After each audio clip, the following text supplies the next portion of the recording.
Support for Amplified Voices comes from the Restorative Action Foundation. Learn more at restorativectionalliance.org. Everyone has a voice, a story to tell. Some are marginalized and muted. What if there were a way to amplify those stories? To have conversations with real people in real communities? A way to help them step into the power of their lived experience. Welcome to Amplified Voices, a podcast lifting the experiences of people and families impacted by the criminal legal system. Together, we can create positive change for everyone. Hello and welcome to another episode of Amplified Voices. I'm your host, Jason, here with my co-host, Amber. Hi, Amber. How are you, Jason? I'm really good today, Amber, because today we have someone that we've wanted to have on the podcast for a really long time, Joshua Ho. Hi, Josh. Hey, how you doing? So, Josh, we're going to start with the same question we've asked everybody. Before I do that, I'll tell you, you were a big inspiration for us in terms of even creating this podcast. So thank you for being here. We'll thank you again at the end. But the question that we start with is, could you tell us a little bit about your life before entering the criminal legal system and what brought you into it? First, thanks for the kind words. It's very nice of you. I don't know what originally got me going in the podcast space. Well, I do, but it had nothing to do with any criminal justice related stuff. It just ended up, that's the kind of podcast that I did. Now, as for the actual question you just asked, before this, I was a debate coach for 25 years, college debate coach. And, my life was not that dissimilar to what it is now. I worked pretty hard. I traveled a lot, and I was very involved in the day-to-day of trying to be competitively successful with that team. What changed, I guess, is that one day I was actually about to fly to Florida to meet a friend, and I heard a knock on my door, and there were, I think it was 11 or 13 officers outside. And next thing I knew, I was in a jail cell, and mostly because of some things that I'd done, including mostly related to sending inappropriate messages to people who were underage on the internet. So, Josh, where are you from? What made you want to go into being a debate coach? How did you get there?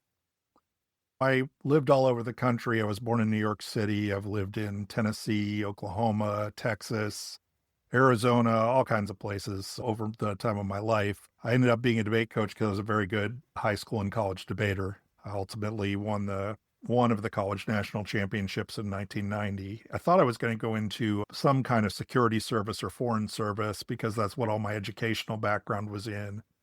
And I just kept getting debate offers, and I decided worst case scenario, I can come back and get my higher level education, my master's and my PhD if I want to, or I can just try to get into the foreign service or some kind of diplomacy or some kind of security services.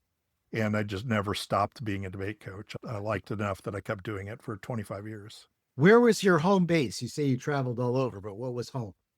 Well, like in any career, you move around a lot as you're moving up the ladder. And so I was an assistant coach in Kansas City, Missouri, and then I was an assistant coach in Tempe, Arizona, and then I was an assistant director in Texas, and then I was a director in Texas, and successful enough as a director that I moved to the University of Michigan, where I was the director for 8 years at their debate program. And for those who think that debating is just arguing, what do you have to say about that sort of thought process? Tell us a little bit about debate. There are multiple kinds of debate. The kind of dominant one is called policy debate, which is what I was involved in. And, it's really, you get a topic for the entire year and you research that topic.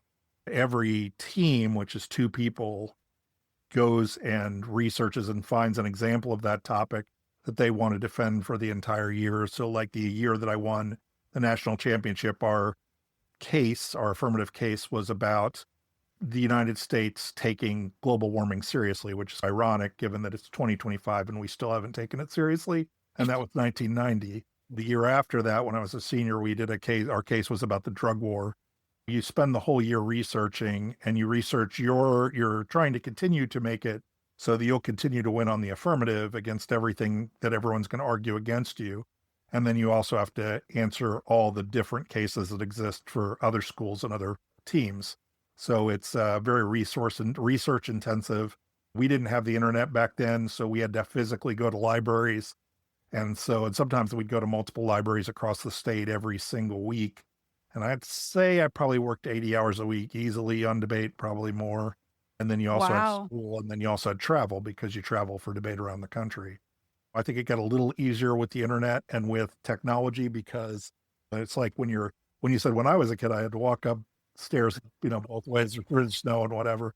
It's the same kind of deal. When I was debating, we had to carry all of our evidence in tubs, and that was back before 9/11. So you could still fly with all that stuff. Wow. And then as technology has progressed, now everything's just in your computer. You usually bring up a printer, and there are programs that help you organize it all and print it all in the moment. It's a lot different than when I debated, but it's still very research intensive and still very time intensive. You think at a school like Michigan, those kids are going through like one of the hardest educational experiences that you can have. At the same time, they have to travel at the same time that they're competing. It's a lot. What was your living experience at the time you were arrested?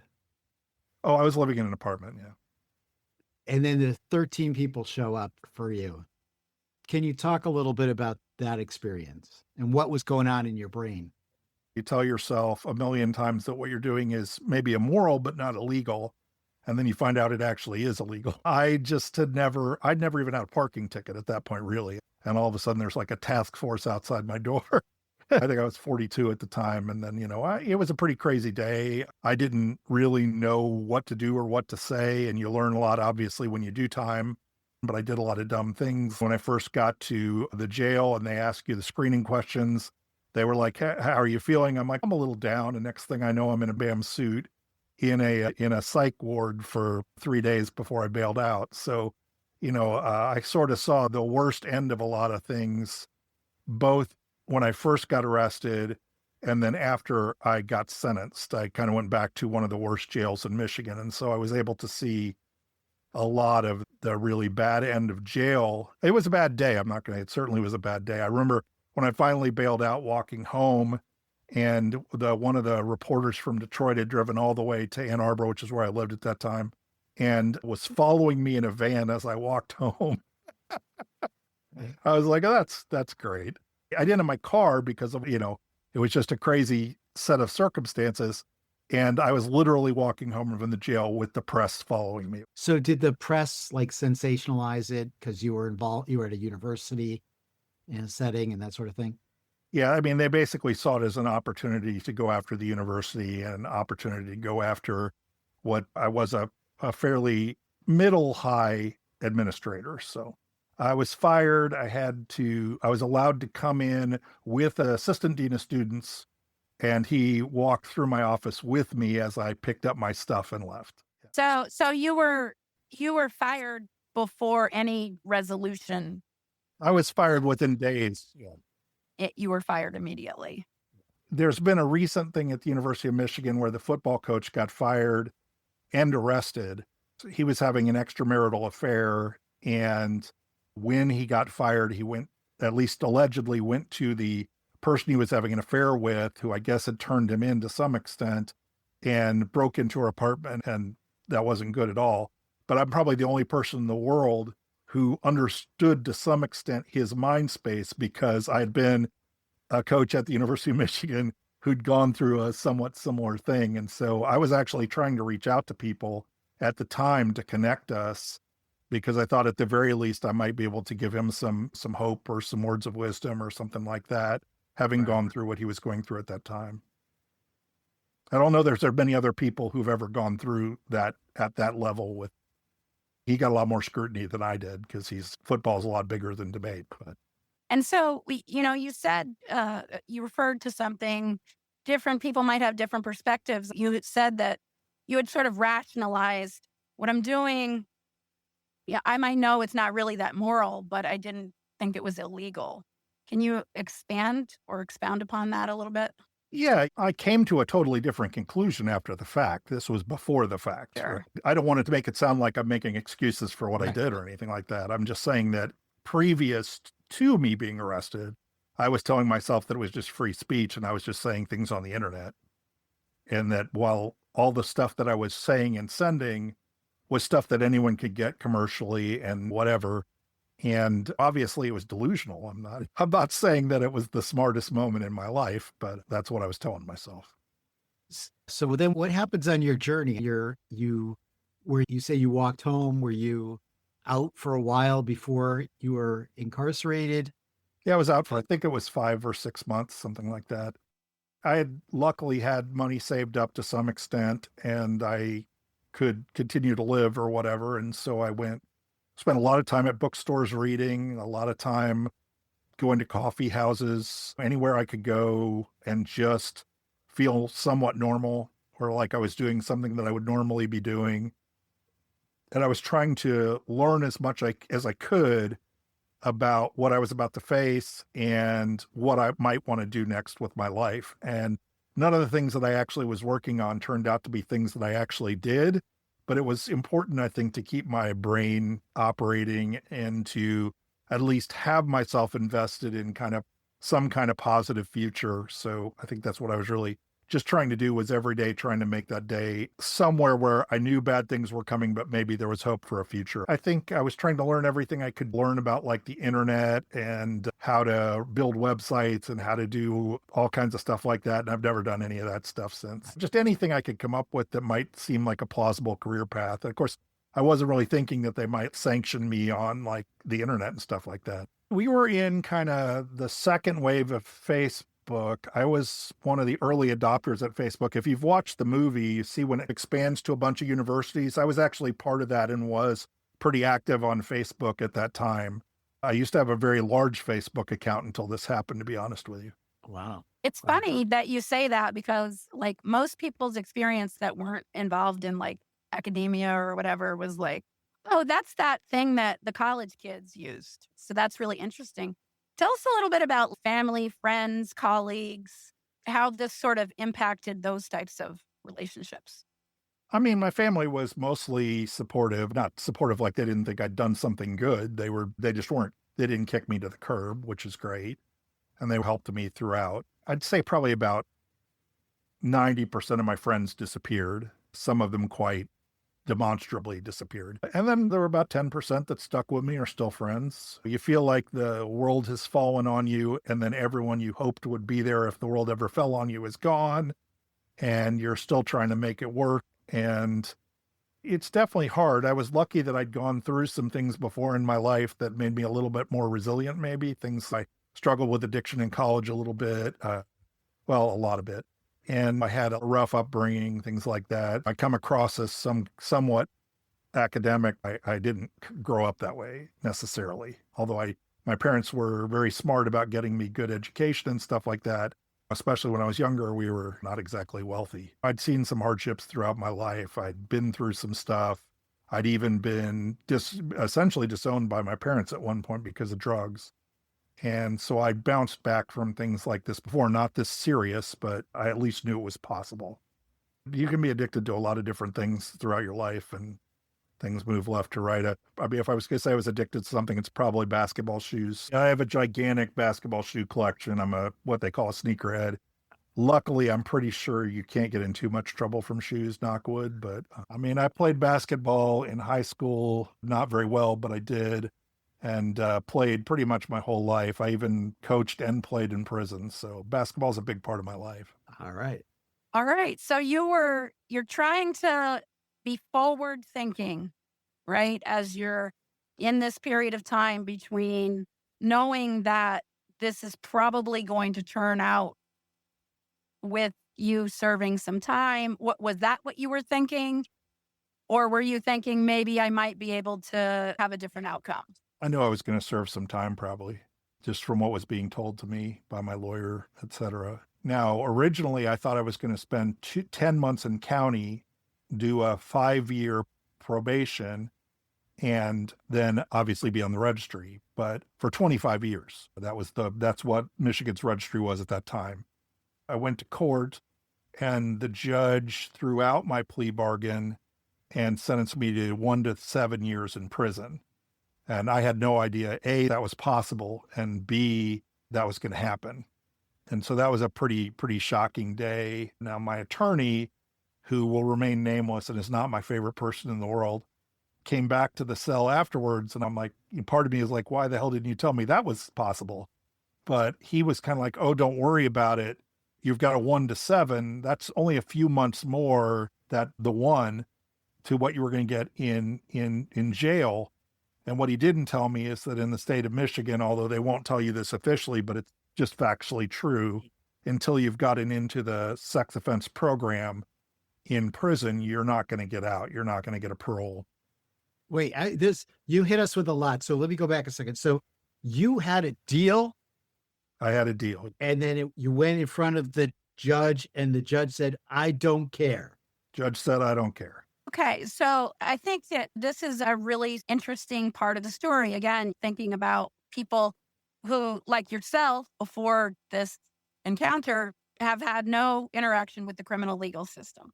A lot of people don't know how often that cases are resolved by plea deal. About 96% of the time. Yeah, so highlighting that.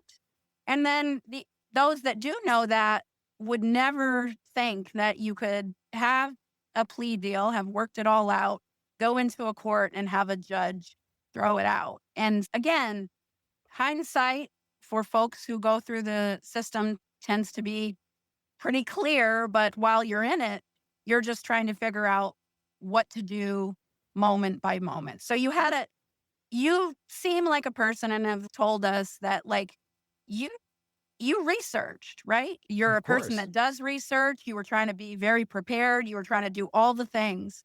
And even with all of those skills under your belt and your personality and all that you do, you walked into the court and it was like almost a bomb exploded.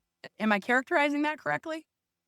Yeah, I think actually it's one of the times where being articulate and having some information and having support. So I had over 40 letters of support because I'd done other charity and good works in my time before I got arrested. And a lot of people wrote to support me. And the judge, I think, took a lot of that as that I was more a skillful manipulator than I was sincere. And so I think he actually held it against me that I was all those things. I think that's really an important factor too, because again, every person who is part of the system is still a human being. So perspectives come into play, discretion comes into play. And that's a really interesting example because in the situation I'm most familiar with that affected my family, military service, rather than being seen as something that was positive, patriotic, this and that, was this person is dangerous because they know how to use a firearm, which had nothing to do with anything in the case. But then to be like, we have to have a higher bail because this person is dangerous. So things that are positive can be weaponized as bad. Yeah, there were a lot of pretty crappy days throughout that whole process. I would say the first time I got arrested, because there were 2 counties, so I got arrested twice. That's a whole different story.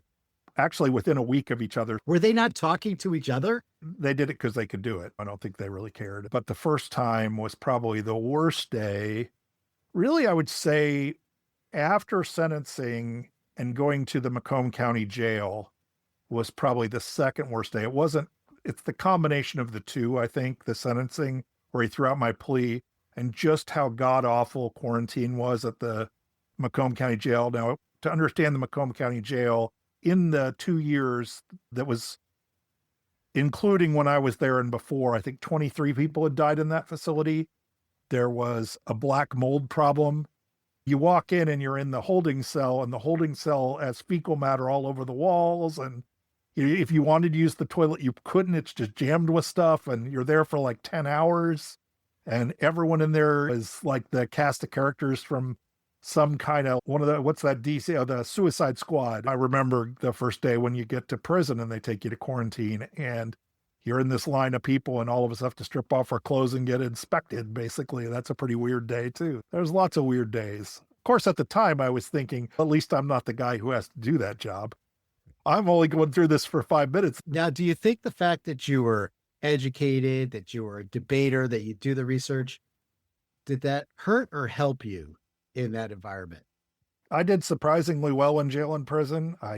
I could give you a million possible explanations. The first one is that I had some pretty good advice. I'd gone to a therapist on the outside, and he'd hooked me up with someone who had just gotten back and was doing very well, who had had similar charges.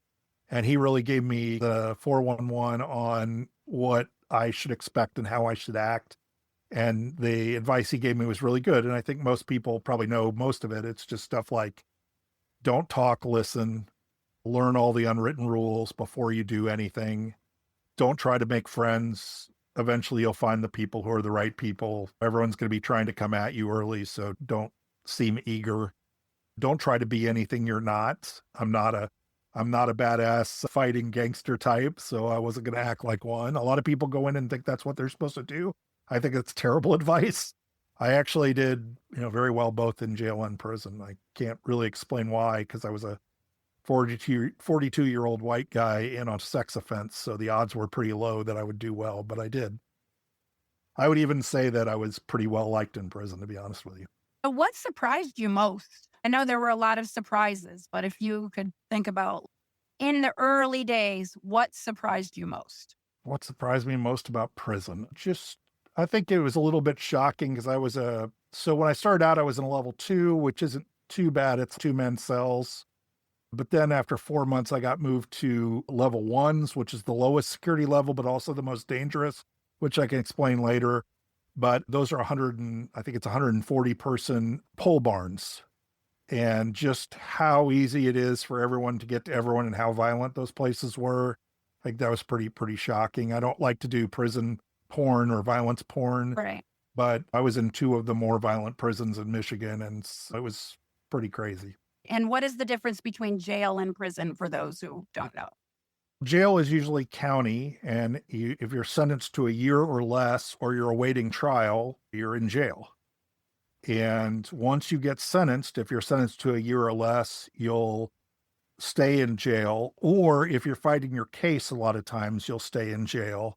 But once you're sentenced and you're not trying to challenge your case, you're going to prison, most likely if you got sentenced for over a year. And prison is run by the state, and every state does it differently, but there's a certain number of prisons around your state, and you get sent to one of them. Almost always people get sent to a place. Everyone has a different name for it, but we call it quarantine in Michigan, and it's the place you go where they decide what security risk you are, and they take you through all the tests, and they give you medical tests and psychological tests, and you're basically there for about a month. And then you get assigned to a prison. Basically, you sent to that prison, and there you go. And then you do your time. Based on your sentence, what was your expectation going in of the actual time that you would be serving? Well, my attorney had told me that it would be the 1 year because I was Right. I was on a 1 to 7. And in Michigan, we have truth in sentencing, which means you have to serve 100% of your minimum. So if I'm a 1 to 7, I have to serve 100% of a year, but that means within 6 months, I'm coming up for parole. Given what he had told me, I assumed that I would be paroled pretty quickly because I didn't have any tickets. I wasn't causing any problems. I wasn't locked up or any of that stuff. I didn't get in any fights, none of that stuff. And that's when I started to learn. People started to tell me that's not really how it works. There's a long waiting list for the programs. And even if you're on a short bit, what the 1 to 7 is a short bit, you're going to be at the back of the line for getting into the program. And they've got a really long backlog. So basically, even though I had no disciplinary actions in the whole time I was in prison, I ended up doing 3 years because there wasn't enough space in the program. And I know that's true for 2 reasons. The first reason is that the minute I got a favorable report after I finished the program, I was paroled. That tells me that had something to do with it because nothing else had changed. And the second thing is I was actually going through a grievance procedure that had made it all the way to the ombuds before I got paroled. And they said I had a very good case, and it was based on all this stuff that we're talking about now. But that since I was in the parole process, it probably doesn't make sense to upset them before I get a parole decision. So I got paroled before we continued that process, but it seemed like I was going to get some relief regardless because of the way they'd handled it all. Because they say up front that's not the way it works, but it is actually the way it works. And what you're saying is it had absolutely nothing to do with you or your behavior or the original charge or the sentence, and everything to do with capacity. In fact, they made up the reason they flopped me twice. We call, when you deny a parole, it's called a flop, at least in Michigan. Within incarcerated people, we call it flops. Both time I was flopped, they said they flopped me because I had substantial drug problems, addiction problems that were going to follow me back in. Now, you have to understand two things about this. The only thing I'd ever said and the only thing they had in records was in my pre-sentence investigation. I had admitted that in college, and remember at the time I was 42, so college was a long time ago. In college, I had tried marijuana and tried cocaine twice. That was what they're referring to because I had no drug arrests. I had no. So when I was 18 to 20, apparently that was enough to say when I'm 42, 43, and 44 that you can't release me because I have a substantial drug problem, even though I've never been charged with any drug crimes, never been arrested for any drug crimes, all that stuff. I was talking about addiction. That was just they didn't know that. I didn't have any record of any of it. So they would just make up a pretext for keeping you in there until they could get you with the program, because by all their metrics and the risk metrics that they're supposed to use, I should have been left out after 1 year. So, Josh, was the world safer because you were locked up for all that extra time? I can't really say. I think the therapy probably helped. I think the therapy I got, because we have it where you have to take 6 months inside and then 6 months outside. And the guy that I went to on the outside was actually very helpful and really made a big difference. I'm glad I had those people. I was very lucky to get the therapists I've got because I've seen the other therapists and what they do. Again, a lot of surviving all this stuff is just luck. A lot of people do all the right things and don't have a very good prison experience. There are rays of light in the darkness. I mean, I was more angered, and I think still angered, by what I saw happen to other people than anything that really happened to me. I largely, a lot of times I'll be on panels or things like that, and people, when they get to, did you do it or whatever, I always I don't like those kind of conversations anyway, Right. But I'll usually end up saying, I'm the only guilty man in Shawshank or whatever, because I did what they said I did. There are a few things that I didn't do that were in my list, but a lot of things I did do. And after I got my head right, I knew what I did was wrong. And I don't think it's wrong for me to see consequences for doing something wrong, but that doesn't mean that prison wasn't awful or that there aren't a million things in prisons that are terrible, or that I think it couldn't be done a million times better if it has to be done at all that way, or that you can't think of better ways to deal with problems than what we do now. But there are some, I don't like a lot of correctional officers, but there were some that I really enjoyed while I was in there. And there are a lot of people who are inside who I like a great deal and still care about a great deal. You meet a lot of very just great people who, bad periods of their life. So at some point you went in front of a parole board? Yeah, 3 times. So if I'd been once you come up for parole in Michigan, then it becomes an annual thing, unless there's some crimes where it can be every 2 years or whatever, but it was an every year thing. So I went in front of them 3 times. And the third time, did you expect to be? I didn't really know, but I had a pretty good idea that something was different, because the first 2 times they talked to me for 45 minutes and asked me a billion questions that really had very little to do with anything. They were just trying to find pretext. And then the third time the meeting was 5 minutes long. Oh, wow. So I was like, either they've really decided I'm not even worth having a meeting with, or I'm in pretty good shape. And then how long before you found out? 3 weeks or something like that. 3 weeks. 3 weeks is still a long time. And then what did they tell you? You're going to go home? You go? They just give you a piece of paper that says you've been paroled, basically. The same thing happens when you get denied. You get a piece of paper that says your parole's been denied. And then how long after that piece of paper did you walk out the doors? It was probably a couple weeks, 3 weeks. So it's like 5 weeks between the time you saw them until you were home. And then when you finally, you went back to that same apartment? Oh, no. All right, let's walk through that. I see the look on your face. No, in Michigan, there's very few places that'll rent to people who are on the registry, very few. Here's another little thing about the DOC that I actually get along with the DOC probably better than most in Michigan. and work with them on things to help get phone fees down quite a bit the last couple of years. The last 2 years I actually was working in Michigan. But there are some peculiarities about their system. So one of the rules is that you can't be in proximity to anyone else who has a felony. That's a violation of your parole or whatever, except when they find a place for you to be housed. And so I'd been helped throughout this entire process by the guy I told you about before, who had similar charges, et cetera, et cetera, et cetera. And they wouldn't let me talk to him.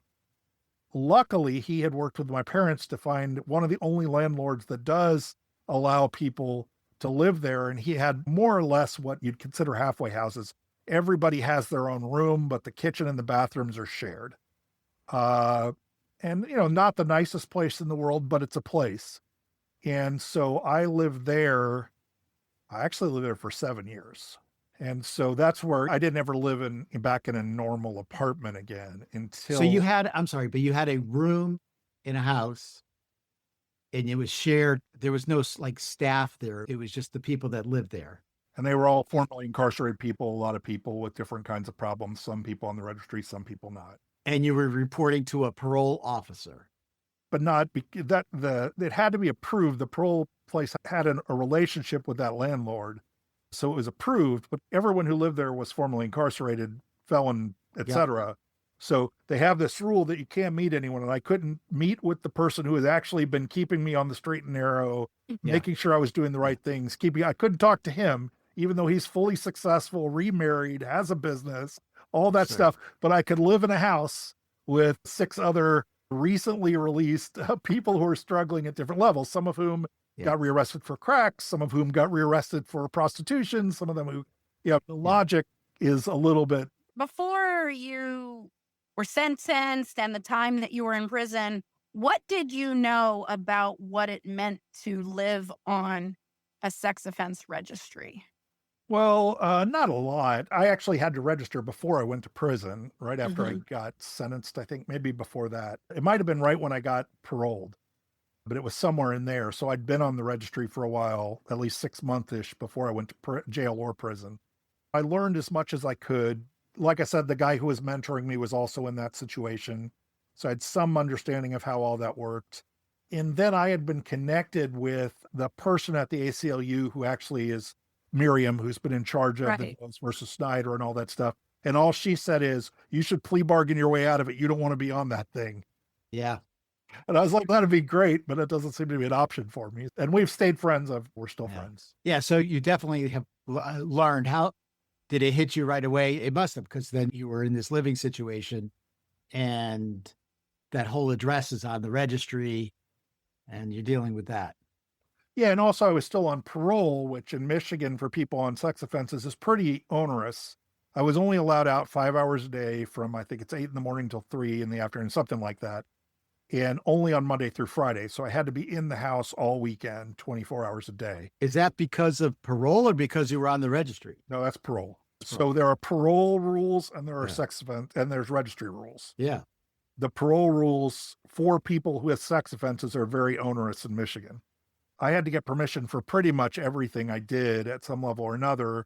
And really the first time I think it really hit me is my officer would let me go for a walk every afternoon around the neighborhood. And at one point, some kid ran over to try to sell me something. And I pretty much had to run away from the kid. And that was the first time that I really was like, oh yeah, this is pretty fucked up. Pardon my French. I love her. And so when you're thinking about like how you were trying to rebuild, right? You're trying to move forward and re-enter back into the community, even with all the preparation that you had done, the supports that you had, navigating the registry and just like re-entering life. How did those onerous parole restrictions affect your ability to work or provide for yourself or have relationships? I was able to figure out a way around pretty much everything in some way, but it was complicated. The way I survived until I started getting hired doing the work I do now was I had a freelance writing business, writing web content. And this was something that my brother had suggested, that there were sites online where you could connect with people who needed web content and people who provided web content. I forget what the name of the main site was at the time. It's changed since then. But the problem with that is I couldn't be on the internet. So, like, for instance, when I was home all those times, one of the things I did was I had an old Nintendo 64. They said I couldn't play gaming machines. I said, why not? They said, because they can connect to the internet. And I was like, what if I have one that doesn't connect to the internet? And they're like, oh, that'd work. And so I was able to play my Nintendo 64 all the time. But the same thing ended up happening with this. They allowed me to be on the internet only at this place called Michigan Works, because it was government computers and there was a room full of people and there was monitoring on the computers or something like that. And so what I figured out in talking to my brother's a tech guy, we figured out that you could buy basically a word processor that doesn't have internet capabilities, but can upload to a computer.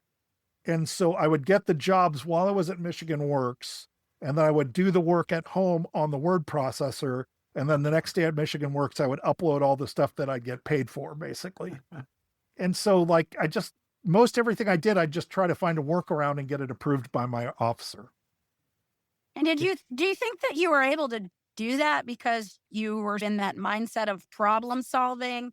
Because, to be fair, it must have been demotivating, or what we see a lot. And I know even I've experienced, and I'm a supporter of someone on the registry, that sometimes when you see a barrier, it becomes very demotivating, and there's a lot of emotion involved in trying to move forward. Yeah, I mean, it is. It's all very depressing. You pretty much have to make a decision if you're going to get up and find new ways to succeed or not get up. But I was going to try to find, and maybe that's just my personality type, I was going to try to find ways to make it work. I knew that I wasn't going to be happy or it wasn't going to work, not because I have anything against it. I actually used to stock shelves when I was younger, but I just knew that's not what I wanted to do with my life. And so I wasn't just going to accept any job they wanted me to take. I wasn't going to go work as a burger flipper or whatever. Right. Not because I have anything against it. I just knew that wasn't what I wanted to do. I think it's really important to stop here for a second and highlight the fact that, first of all, it speaks a lot to who you are and your character to be able to say, you didn't wallow in, I'm not going to be a debate coach anymore. You figured out what are the things that I can do, and you found a way to make it happen. You talked to people, you found the resource, you made it happen. And because you talked to lots of people, we talked to lots of people who just get stuck. They don't want to do something different. They just want to keep living in the past versus moving forward and figuring out there's always that solution somewhere. Like, you don't have to sit at home. And so I think it's a great lesson that people can learn from you. And it speaks a lot to who you are. Yeah, as I say, change is the one constant. And I was pretty sure, like a day after I got fired, that I was never going to work as a debate coach again, because part of doing that work is being around high school age people and stuff like that, and college age people. And that's just, I don't see a world in which, once you're on the registry, consistently being around those folks is going to be acceptable to anyone, and puts a lot of people at risk legally and things like that. So why are they going to take that risk? So I was trying to find things that would work for what I needed to do to be successful, but wasn't going to put me in a position, or anyone else in a position, where they would have to explain me being part of what they were doing. Or if they did, there was a good explanation for it. So you did that. You were resourceful and found some different ways to navigate what you were navigating. And I do want to say that support and stability, however non-ideal, right, has a lot to do with that. So again, every single person's journey is different. Personalities are different. Circumstances are different. Barriers are different. And so when we think about a journey, and I've heard you say some things were just lucky, right? Some things have to do with grit. Some things have to do with lucky. Some things have to do with things that popped up. So I just want to make sure that anyone listening to this that might be in a hole, to know that the main thing is that you were able to imagine something ahead, right? The important thing is just if one door closes, you have to open another door. You just have to keep opening yourself to possibilities. And you have to know what you need. And you have to be willing to make some tough choices. Like one of the things I did is I chose to, I think about 3 or 4 years into living in the place that I was living, I probably could have moved out, but I chose to stay there, even though it was awful and we could go and die everything from bed bugs to all kinds of stuff. I chose to stay there because A, it allowed me to really build up my credit, and B, I wanted to make sure that the next moves I made were going to be stable moves and that I was in a place where that I would be safe in whatever choices I made. And so I heard you say a little earlier that some of the things that really bothered you maybe were not things that happened to you, but that you saw through the journey and happened to other people. And what we know about you now is that you did some things with that. Tell us a little bit about how you got from doing a freelance writing business to advocacy work and some of the amazing things that you're doing now. Yeah, a freelance writing business where I was writing online content when I was very rarely ever online, which I think that's not one of the things I'm probably more proud of than a lot of other things. It's amazing. And if you just a little quick, and I can't really say much, I joked about this at the conference you all saw me speak at too. One of the jobs I had as a freelance writer was writing content for a very popular country singer who I can't say because I had a non-disclose with, but I was working 9 to 5 is the joke that I was making at the. I actually did pretty well as a freelance writer, which is crazy. I don't really understand why that happened or why anything happens. It's just a thing.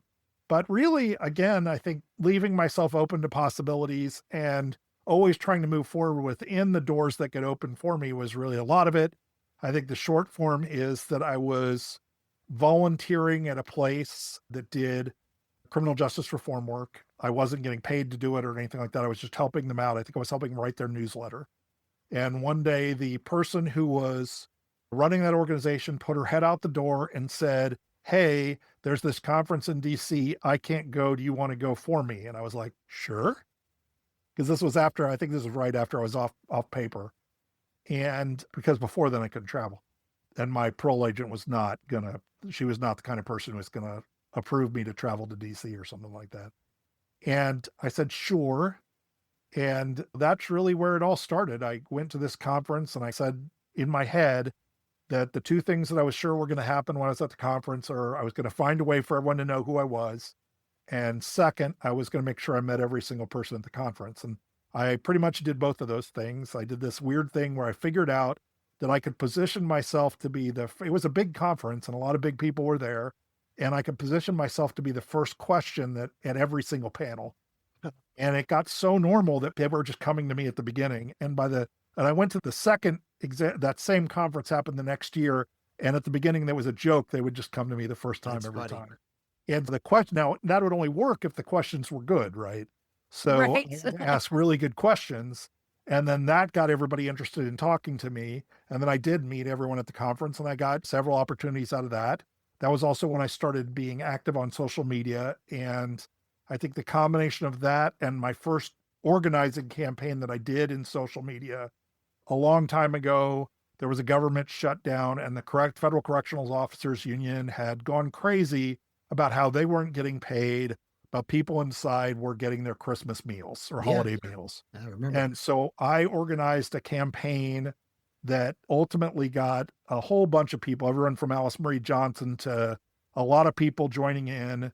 And we got covered in everything from USA Today to a bunch of other things. And so I think the combination of meeting everyone at that one conference and successfully organizing online broke me through. And so I started to get hired to do things and started to have success in activism. And then just out of the blue, I was yelling at Tom Cotton one day online, who's the senator from Arkansas. And I even have the screenshot of this. Van Jones from CNN, who was the founder of the organization Cut 50, which is now called Dream.org, and Jessica Jackson, who's now the CEO of the Reform Alliance, but was at the time the leader of Cut 50. And they're talking about my tweets about Tom Cotton. And Van says we should either hire this guy or steal his stuff. And Jessica said, I hired him yesterday. And that was pretty much the start of my actual journey.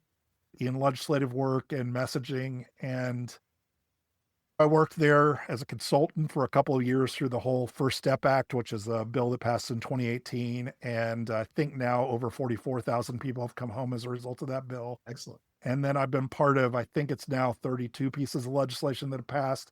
And the joke I always say is I've been part of 32 pieces of no, I'm not the only person, obviously. It's a lot of people in all of this. I'm just saying that I've been part of all those bills. And despite that, not one of them has helped me at all. So when I say that a lot of things that moved me were things that didn't happen to me, that's a lot of my work is based in things that don't really have much to do with me. And it's also, we're in a situation, all of you probably know, it's much harder to get relief for our issues than it is for a lot of other issues. And that doesn't mean that I'm not trying to do those too. It's just that it's a lot harder to move those things. Somewhere along the way, you carved out time to do a podcast amongst all of those things that you just described. How did that come about? I was trying to do 20 things at once and see what stuck. And one of the things I was doing was writing about television, and I had a blog, and it did okay. It didn't do terrible. It wasn't making me any money, but it would get hits. I think the most popular piece I wrote was a Game of Thrones piece. I think it got something like 75,000 reads. But my main thing was this show called Mr. Robot. And I don't know if anyone knows that show or not, but I was a real early adopter writer about Mr. Robot. And the last season, every season was based around a twist. And I solved the twist in the last season a month before it happened in writing. And so that got me some notoriety, and I got asked to be on a Mr. Robot podcast to talk about that. And so I did. And while I was on that podcast, it went pretty well. And on top of that, I was like, that doesn't seem so hard. I could probably do that. What are the entry costs? And I went and looked, and it was really buying a mic. You had to have a host. You had to have some way to do sound. And that was more or less it. There's some other costs too, don't get me wrong, but it's not a lot of money. If you can do all the little things that need to be done, at least at that point, it might've gotten more expensive since then. And I just said, why not? And I'll do it. And I didn't. At first, it was me and a friend of mine from church. And I was talking about I was the lived experience person. He was like the Greek choir. And about 5 episodes in, maybe it's 4 episodes, his wife got pregnant again. He said, I just can't do this anymore. And I was like, what am I going to do now? And I reached out to one person and said, do you want to come on? I'll do an interview. And it was, what's her name from the Brennan Center? I don't know why I'm skipping on names. Usually it comes right to my, anyway, I'll tell you, it'll come to me in a second, and she agreed, and I liked it. It went pretty well. And then I just started asking people to do my show. We always started every season on Martin Luther King Day. So it would have started this next season. If I was still doing it, would have started Monday. So recording the Saturday before Martin Luther King Day. So that's very appropriate that we have you on today. Yeah. You'll notice right behind me on my bookshelf I'm a pretty big fan of. He's holding a picture of Martin Luther King. Right. That's wonderful. And so just for those who aren't familiar, which many people I'm sure are, your podcast was called Decarceration Nation. And you had some amazing different authors and political folks and experts and researchers. And how many seasons? It was 7 seasons before I burned out. And then I really burned out. It was just too much work to do all the stuff I was doing in my normal work as a organizer and in my job, and right, also doing the podcast. And it's just too much I'm sure you all come into this problem too. Yes. But like the people who do podcasts that like your Joe Rogans and stuff, they have a whole team that put all that stuff. Correct. And he shows up for the couple hours. I was doing all the pre-prep, all the getting the guests, all the promotion, of everything. I had a couple people who were helping me. I had one guy who helped me with the website and one person who helped me with the transcripts. And then Andy, who you all know, Stein, did my sound. And I was very lucky to be friends with him.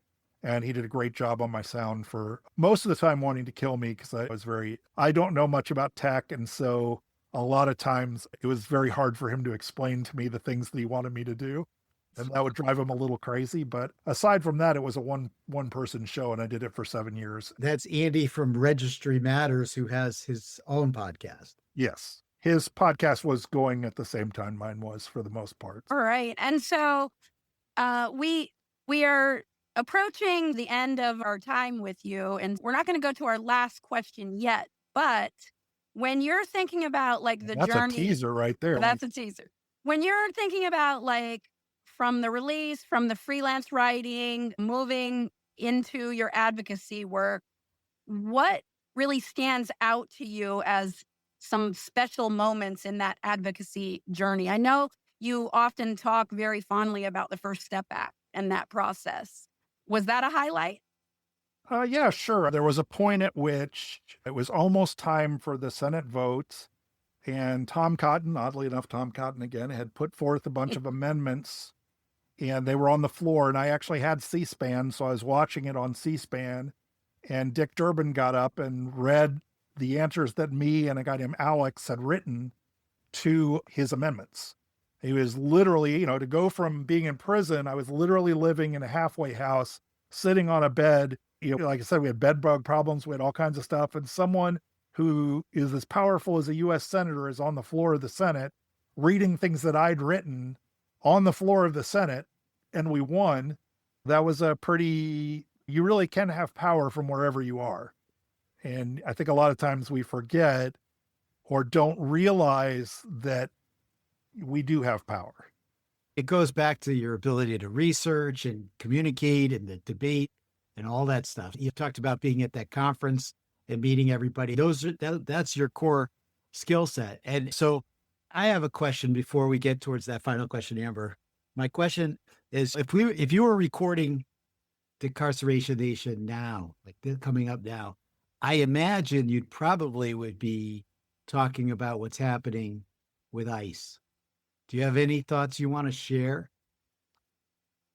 I don't really care what political party you affiliate with or who you support, but the idea that we want to give the government absolute unchecked power in the police to create almost total surveillance and it just seems the opposite of freedom to me.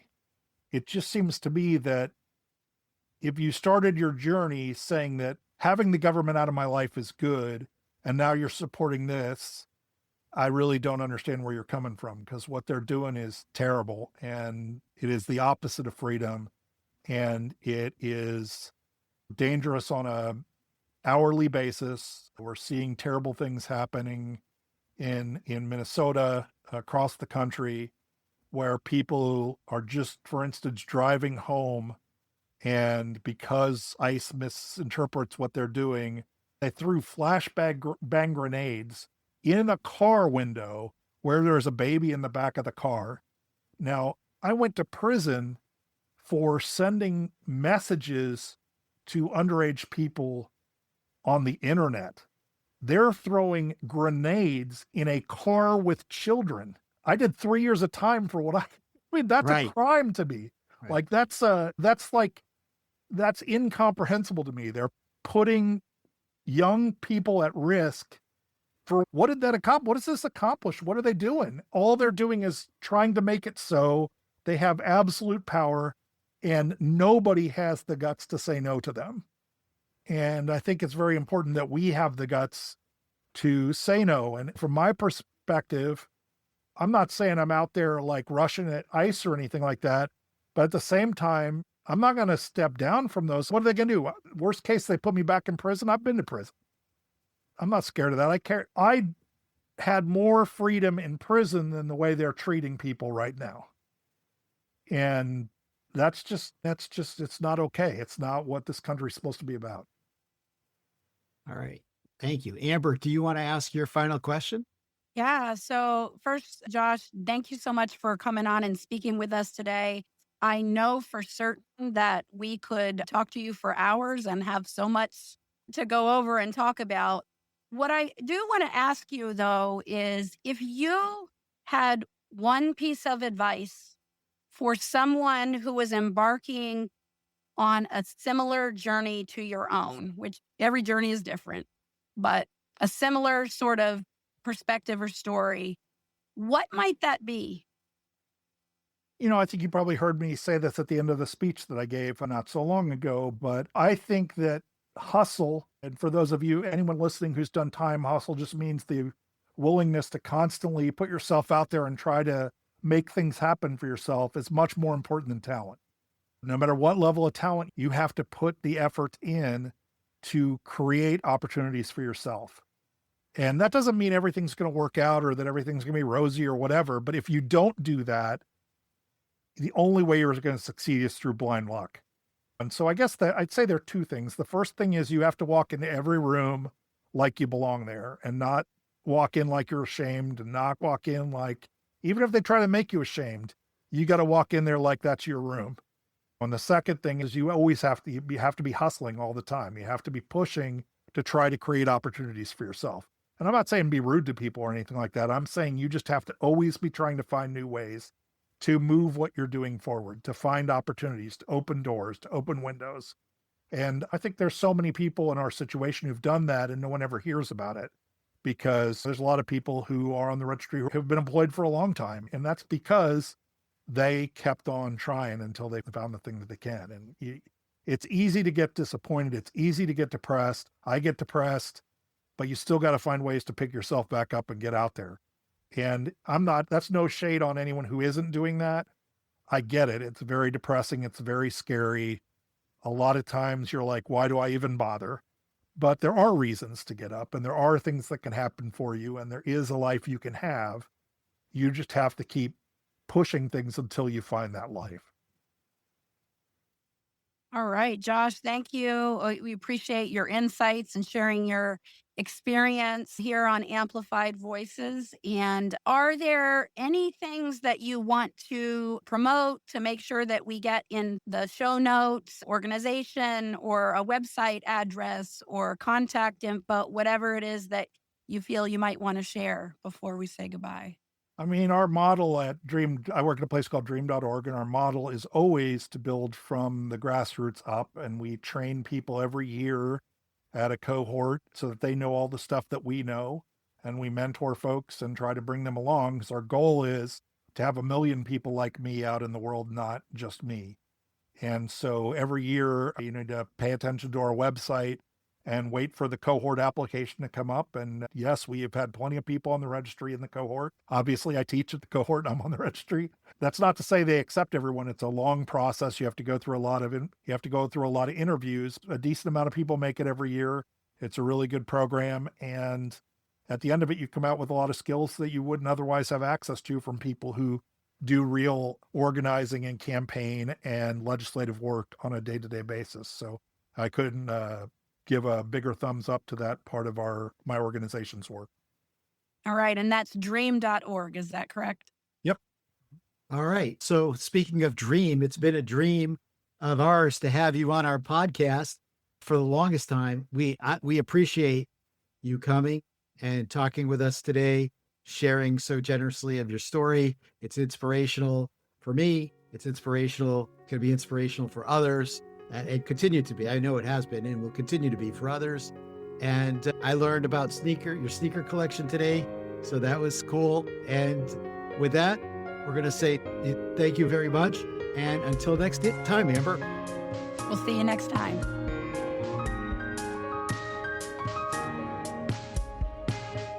You've been listening to Amplified Voices, a podcast lifting the experiences of people and families impacted by the criminal legal system. For more information, episodes, and podcast notes, visit amplifiedvoices.show.